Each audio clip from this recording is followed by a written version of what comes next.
রুবেল একেবারে আমরা 5 ভাইয়ের মধ্যে সবচেয়ে ছোট।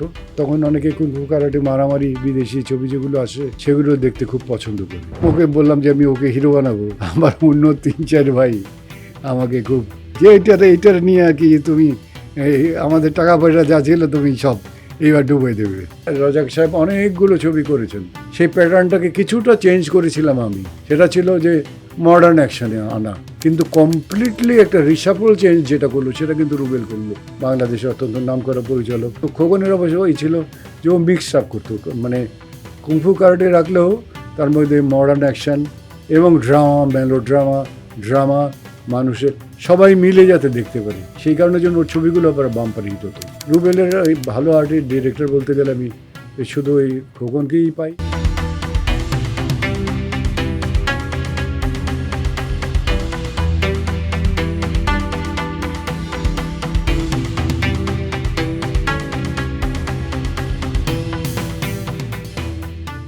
আসসালামু আলাইকুম। আমার ছোট ভাই রুবেল, একেবারে আমরা 5 ভাইয়ের মধ্যে সবচেয়ে ছোট। ও ফুটবল প্লেয়ার ছিল, ব্যাডমিন্টন প্লেয়ার ছিল, ক্যারামও খুব ভালো খেলে এবং এইসব গানও ভালো গায়। গানের প্র্যাকটিস করেছে এবং ছবিতে গানও গেয়েছে, কিন্তু ছবিতে আসার আগেই আমার ছবিতেই গান গেয়েছে। তারপরে এক সময়ে আমি যখন ক্যারাটি প্র্যাকটিস করি ওস্তাদ জাহাঙ্গীর আলমের কাছে, তখন ওই একদিন জাহাঙ্গীর আমাকে বললো যে পারেশ ভাই, রুবেলও একটু শিখতে চাচ্ছে, আপনাকে শিখিয়ে দিয়ে যখন যাই তখন ওকে যদি একটু শেখাই তো আপনি কিছু মাইন্ড করবেন, আপনাকে যদি অনুমতি দেন তাহলে শেখাতে পারি। আমি বলি শিখবে, মানুষ শিখতে অসুবিধা কী আছে। রুবেলকে উনি শেখানো শুরু করলো। শিখতে শিখতে আমি ছেড়ে দিলাম এক সময়। 5 বছর পরে আমি যখন ব্রাউন বেল্ট পেলাম আমি তখন ছেড়ে দিলাম, কিন্তু ও কিন্তু ছাড়লো না, আজও ছাড়েনি। এখনও ওই কুংফু কারাটে নিয়েই আছে, মানে যেটা নিয়ে ও পড়ে আছে সেটা কল্পনাতীত। তো ওই সময়ে জাহাঙ্গীর আলম ছিল Bangladesh federation of kung fu karate ফেডারেশনের হেড কোচ। তো তখন এই প্রথম উনি সারা বাংলাদেশ ব্যাপী কুংফু কারাটির একটা কন্টেস্ট তৈরি করেন, কন্টেস্ট করেন যে সারা বাংলাদেশ ব্যাপী একটা কন্টেস্ট হবে কুংফু কারাটির উপরে। এবং সেই কন্টেস্টে রুবেল যেহেতু তখন ব্ল্যাক বেল্ট পেয়ে গেছে, আমাকে জিজ্ঞেস করলো ভাইয়া আমি একটু কন্টেস্টে যাব। আমি যাও, ইফ ইউ ফিল সেট বা ফিট তুমি ক্যারাটেতে কন্টেস্ট করবে না কেন, জেতা হারা তো আল্লাহ তাল্লার কাছে। এবং আমাকে অবাক করে দিয়ে Rubel became the champion, Bangladesh champion কিন্তু রুবেল ক্যারাটিতে। তার দ্বিতীয় বছর তখন তো সে নিজেরই 2-1টা স্কুল করে ফেলেছে, অনেক ছাত্র তার হয়ে গেছে।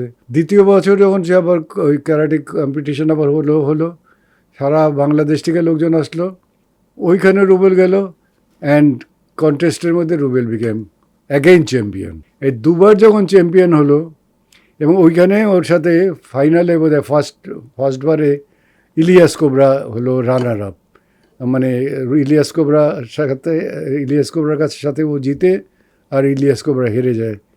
তো ইলিয়াস কোবরাকে আমি নিয়ে নিলাম ছবিতে, আর রুবেলকে চ্যাম্পিয়ন হয়ে গেল দুবার। তখন আমি ভাবলাম যে একটা চান্স নেওয়া যায় না কেন। তখন অনেকে কুংফু কারাটে মারামারি বিদেশি ছবি যেগুলো আসে সেগুলো দেখতে খুব পছন্দ করে, ওকেও একটা চান্স দেই। তো তখন রুবেল যে এমনি চলাফেরা করতো তো ওই রকমই, এখনও একটু স্টাইল করে। যখন নিলাম ওকে বললাম যে আমি ওকে হিরো বানাবো, আমার অন্য 3-4 ভাই আমাকে খুব যে এইটার নিয়ে আর কি তুমি আমাদের টাকা পয়সা যা ছিল তুমি সব এইবার ডুবে দেবে। ও হিরো হবে কী করে, ও তো অভিনয় করতে পারে না, কখনো অভিনয় করছে, কখনো নাটক দেখছে, কখনো ও ছবি দেখে ফুটবল খেলে আর লেখাপড়া করে। তাই আমি বললাম যে 2বার চ্যাম্পিয়ন হয়েছে, বাংলাদেশ চ্যাম্পিয়ন, বাংলাদেশে একটা পরিচিত তো হয়েছে, আমি এটাকে ক্যাশ করার চেষ্টা করে দেখি। হয়তো আল্লাহ তাআলা আমাকে সেই জ্ঞানটা দিয়েছিলেন যে কিছু কিছু জায়গায় আমি ওই সব জ্ঞানগুলোকে ব্যবহার করেছি। রুবেলকে দিয়ে লড়াকু বানানো শুরু করলাম এবং একটু ভয়ের জন্য যে বাইচান্স যদি ছবিটা ক্লিক না করে তাহলে আমার অনেক টাকা চলে যাবে, আমি ওই ছবিতে সেকেন্ড হিরো করলাম। আমার কিন্তু তখন প্রাইম টাইম, আই টোক এ ভেরি ব্যাড রিস্ক যে ওইখানে যদি রুবেল ক্লিক না করতো তাহলে সোহেল রানা আমার নামক চরিত্রটিও বোধহয় ওই ছবির সাথে সাথে শেষ হয়ে যেত। এবং ওই ছবিতেই আমি নিলাম ইলিয়াস কোবরাকে, ওই ছবিতেই আমি নিলাম ওই মার্শাল আর্টের ড্যানি সিডাককে, and it became a complete martial art movie.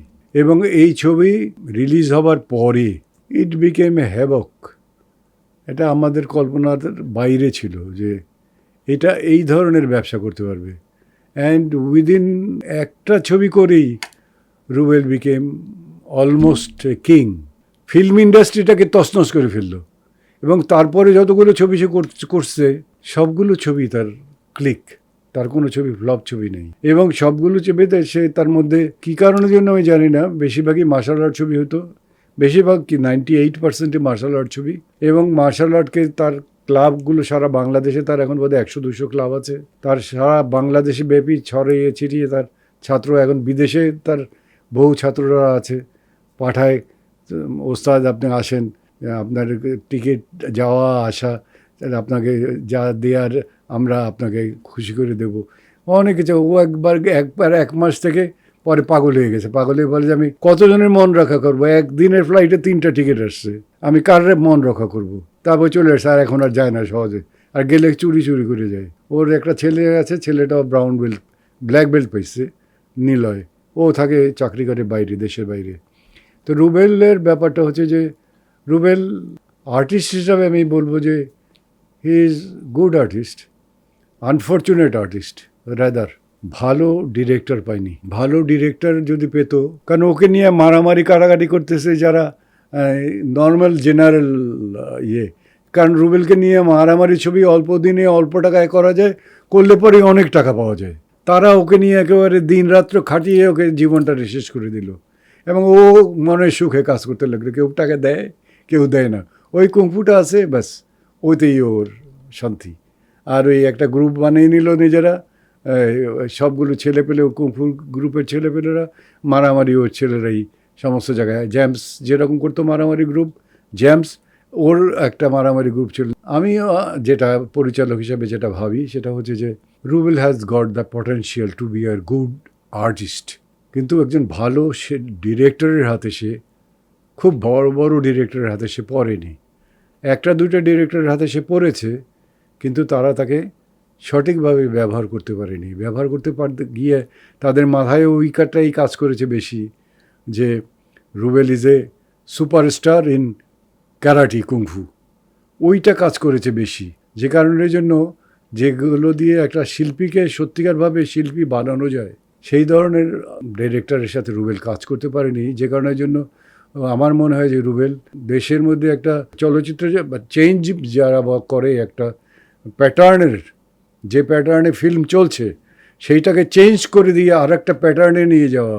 যেমন এই ধরনের একটা প্যাটার্নে রাজাক সাহেব অনেকগুলো ছবি করেছেন, সেই প্যাটার্নটাকে কিছুটা চেঞ্জ করেছিলাম আমি। সেটা ছিল যে মডার্ন অ্যাকশানে আনা, ছবিতে মডার্ন অ্যাকশান থেকে অ্যাক্টিংয়ের মধ্যেও একটু আধুনিকতা আনা, কথা বলার মধ্যে, অভিনয় করার মধ্যে একটু নর্মালসি আনা, এই বডি ল্যাঙ্গুয়েজ আনা, এগুলো আনা। And that was some sort of changing. কিন্তু কমপ্লিটলি একটা রিসাফল চেঞ্জ যেটা করলো সেটা কিন্তু রুবেল করলো।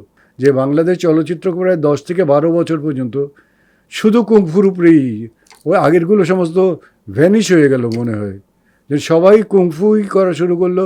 ওই অন্য হিরো যারা তারাও কুংফু প্র্যাকটিস করা শুরু করলো, কুংফু শেখা শুরু করলো। ওই ইলিয়াস কাঞ্চন কুংফু প্র্যাকটিস করা শুরু করলো। মানে অনেক ছবির মধ্যে ওইভাবে, এই দিক দিয়ে সে সরকারিভাবেও তাকে যে মূল্যায়নটা সঠিকভাবে হয়নি। আর ডিরেক্টর হিসেবে বলবো, এটা আমারও দুর্ভাগ্য যে ও এত ছবিতে কাজ করতো যে ওকে নিয়ে আমি কাজ করব একটা ভালো ছবিতে, সেই সৌভাগ্য আমার হয়নি। 4-5টা ছবিতে কাজ করেছি ওকে নিয়ে, আমার ছবি, ও নিজের জন্য ওকে 2টো ছবি বানিয়ে দিয়েছি। সে 2টো ছবি, শহীদুল ইসলাম খোকন আমার একজন চিফ অ্যাসিস্ট্যান্ট ছিল, বাংলাদেশের অত্যন্ত নামকরা পরিচালক, সে প্রায় 38-40টা ছবি যেগুলো করেছে, তার মধ্যে আবার অনেকগুলোতে রুবেল ছিল। খোকনের অবশ্য ওই ছিল যে ও মিক্স আপ করতো, মানে কুংফু কারাটে রাখলেও তার মধ্যে মডার্ন অ্যাকশান এবং ড্রামা মানুষের সবাই মিলে যাতে দেখতে পারে, শুধু মারামারি কাটাকাটি দেখার জন্য না। সেই কারণের জন্য ওর ছবিগুলো আবার বাম্পার হিট হতো। তো রুবেলের ওই ভালো আর্টিস্ট ডিরেক্টর বলতে গেলে আমি এই শুধু ওই খোকনকেই পাই, আর দুই একজন যে কাজ করেনি তা না, দুই একজনের সাথে কাজ করেছে, কিন্তু একটা কি দুটো ছবিতে কাজ করেছে। ওর মানে অভিনয় প্রতিভাটা আসলেও সঠিকভাবে ব্যবহৃত হয়নি বা ফুটাতে পারেনি। আর এখন তো বয়সী নেই, because he is also become old বলা যেতে পারে।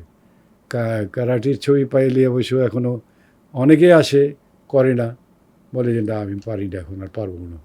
তারপরেও এক আধটা ছবি করে বছরে, যেগুলো মনে হয় যে ভাল লাগে না, একটু যাই, একটু হাই হুই করে আসি আর কি, ওইগুলো করে। এই রুবেলের সম্পর্কে বলা যেতে পারে।